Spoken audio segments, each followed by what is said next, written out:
Hadis nomor 49. Nah, ini hadis yang penting juga.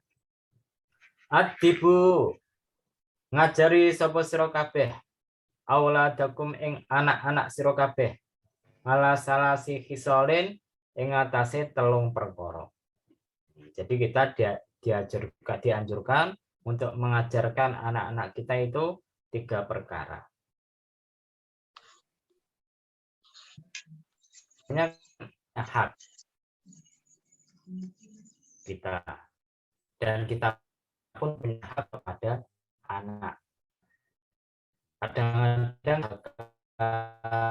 ada anak yang bandel kepada orang tuanya, itu kita tidak bisa 100% orang tuanya. Gimana pertanggungjawabannya sebagai orang tua? Jadi nanti itu ada orang tua yang sebetulnya ahli ibadah, sebetulnya ahli surga, tapi tidak jadi masuk surga gara-gara ditahan sama. Ada cerita ini, ada seorang laki-laki dan perempuan tuh mau masuk surga, ternyata dihalang-halangi sama anaknya protes, oh bapak ibu saya kok bisa masuk surga, gimana sih, orang saya ini anaknya itu masuk neraka ya. Nah, maka orang tuanya berkata, loh kita itu sudah ibadah macam-macam, puasa, salat sunat dan sebagainya. Anaknya dan protes, ya tidak bisa, mereka tidak bisa masuk surga. Ya mereka itu ketika punya anak saja dianggur ini, tidak disuruh TPQ, tidak suruh ngaji, tidak suruh apa-apa, mereka sibuk dengan pada gara-gara protes tadi. Sama dengan orang anak zaman sekarang, sama orang tuanya cuma dicukupi materinya, dikasih duit, dikasih HP macam-macam, tapi orang kadang lalai, hanya ngaji enggak, anaknya sekolah TPK atau madrasah enggak, hanya ya misalkan kemudian ketika anaknya kemudian bandel, yaitu orang kadang-kadang itu apa namanya tidak dipenuhi haknya, kemudian dia itu akan durhaka kepada orang tuanya. Kita teruskan sampai mana tadi? Oh, jadi salah satunya kita disuruh mengajarkan 3 perkara ini. Hubbi nabiyikum. Pertama, cinta kepada nabi kalian. Siapa? Nabi Muhammad. Karena Rasulullah mengatakan, la yu'minu ahadukum hatta akuna ahabba ilaihi minan nasi. Kalau tidak semacam itu, saya agak lupa artinya. Bahwasanya seseorang itu tidak sempurna imannya kecuali dia bisa mencintai aku, yaitu kanjeng Nabi Muhammad, melebihi orang lain, bahkan melebihi dirinya sendiri. Nah, ini sulit, Mas. Saja tidak bisa. Jadi kalau kita itu ingin dianggap imannya sempurna, Nabi itu menjadi prioritas utama kita. Jangan orang lain, jangan keluarga. Nabi yang paling penting. Kenapa kita harus cinta kepada Nabi? Karena Nabi itu adalah wasilah perantara kita untuk mengerti agama Islam. Kalau Nabi Muhammad tidak ada, kita tidak akan mengenal agama Islam, kita akan tersesat, kita akan masuk neraka. Karena itu kita harus cinta kepada Nabi Muhammad. Wa hubbi ahlil baitihi, lan cinta keluarganya Kanjeng Nabi. Ya, kalau kita cinta kepada Kanjeng Nabi, otomatis kita harus mencintai keluarganya. Kan tidak mungkin, misalkan Mas Ruslan itu cinta sama Mbak Dewi, tapi sama bapak ibunya tidak senang, sama mbahnya tidak senang, kan tidak mungkin.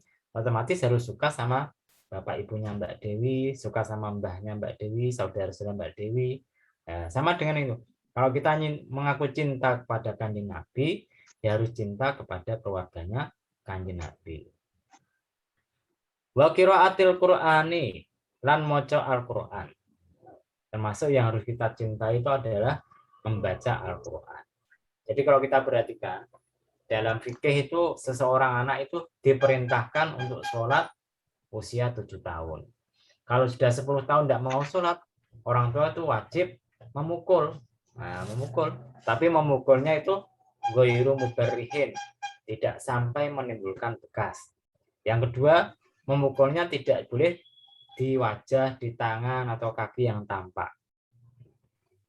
Jadi kita wajib mengajarkan anak kita sholat umur 7 tahun, perintah mereka sholat untuk umur 7 tahun, 10 tidak mau sholat, kita wajib menghukum mereka dengan cara dipukul. Tapi tidak usah keras-keras seperti mukul preman, ya dipukul saja. Kemudian artinya apa? Artinya kalau anak itu diperintahkan sholat umur 7 tahun, berarti sebelumnya itu sudah harus bisa baca Quran. Nah, ya toh? Otomatis sebelumnya bisa baca Quran.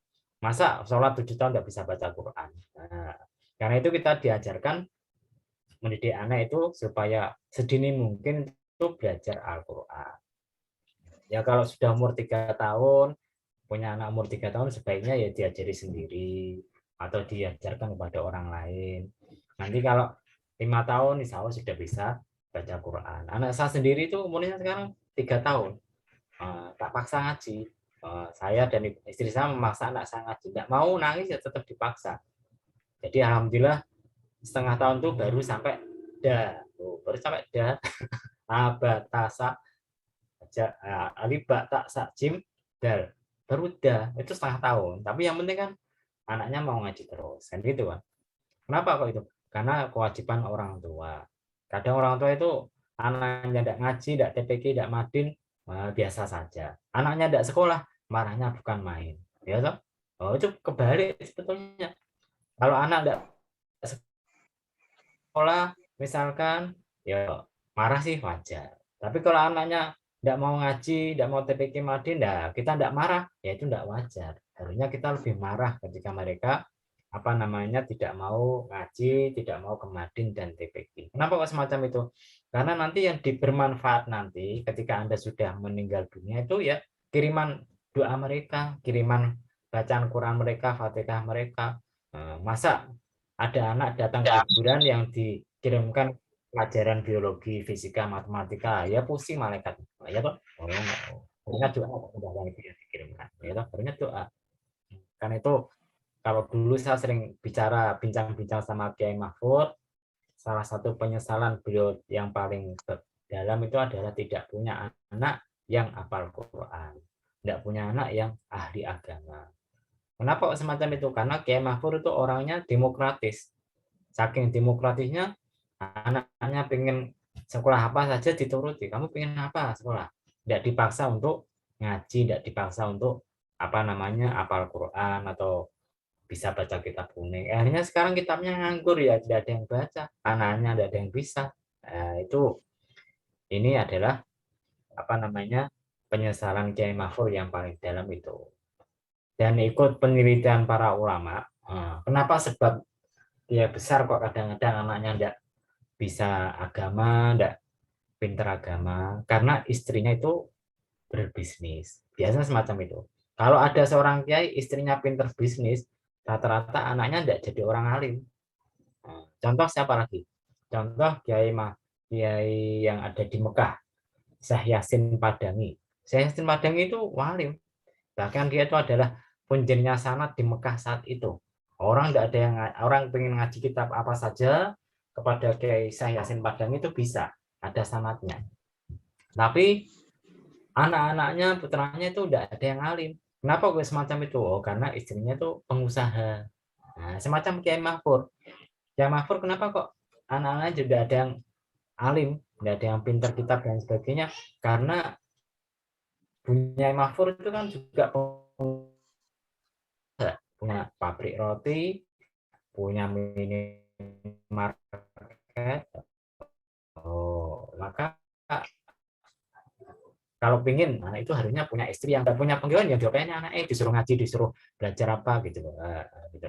Bukan berarti saya mengatakan Anda ya istri yang wanita istri itu tidak punya pekerjaan boleh, tapi kadang-kadang itu menyebabkan perhatian kepada anaknya itu kurang. Kenapa? Karena kalau laki-laki sama suami sama istri itu biasanya yang lebih telaten ngajari itu adalah istri perempuan daripada laki-laki. Kalau laki-laki suruh ngajari kadang nggak sabaran. Kalau istri atau wanita ngajari anak itu sabar, anak nangis tetap disajari. Kalau saya dengan Anda yang laki-laki ngajari anak ya sudah pulang saja, sudah marahi kadang-kadang. Itu karena itu salah satu kunci kalau Anda ingin punya anak pintar agama, salah satunya istri Anda istri pengangguran. Ya, nah itu loh. Yang kedua, kalau nanti jadi orang yang alim. Itu salah satu triknya semacam itu. Kita teruskan. Mana tadi? Fa inna hamalatal Qur'ani, moko setune wong Al-Qur'an. Apa Al-Qur'an? Fi dillillahi iku ing dalem ayub-ayubane Allah, ing dalem naungane Allah, yaumaladillah, ing dalem dinane ora ana aup-aupan, illa dillahu, kejaba aup-apane Allah, ma'a ambiyaihi sertane para nabine Allah, wa aswiyaihi lan wong-wong pilihane Allah. Jadi kenapa kok kita disuruh mendidik anak kita supaya bisa baca Quran, terutama bisa hafal Quran?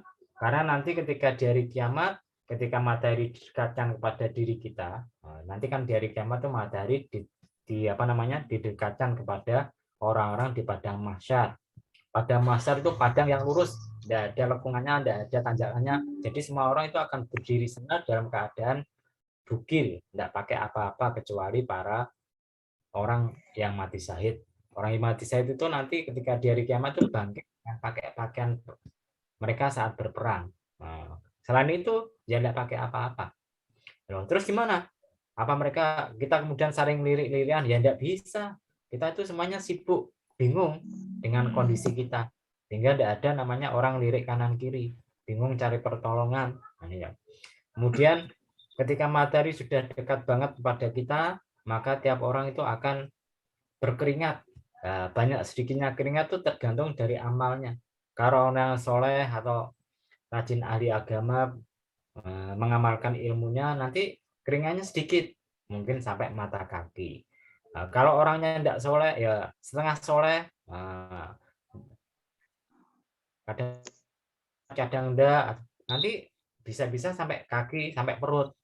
Kalau orangnya beling atau bandel, tidak pernah sholat atau lain-lain, itu bisa-bisa dia sampai ke leher sampai tenggelam. Jadi tergantung dari amalnya masing-masing. Nah, itu nanti terjadi di padang mahsyar. Tapi ada beberapa orang yang dapat keistimewaan. Kalau di hadis lain ada 7 orang yang dapat keistimewaan. Kalau di hadis ini ditambahi 1, yaitu orang yang hafal Quran. Orang yang hafal Quran itu nanti akan dikasih naungan sehingga tidak kepanasan dari matahari. Ya berarti kalau tidak kepanasan ya tidak keringetan. Nah, maka akan dikumpulkan bersama para nabi dan bersama orang-orang pilihan Allah Subhanahu wa taala.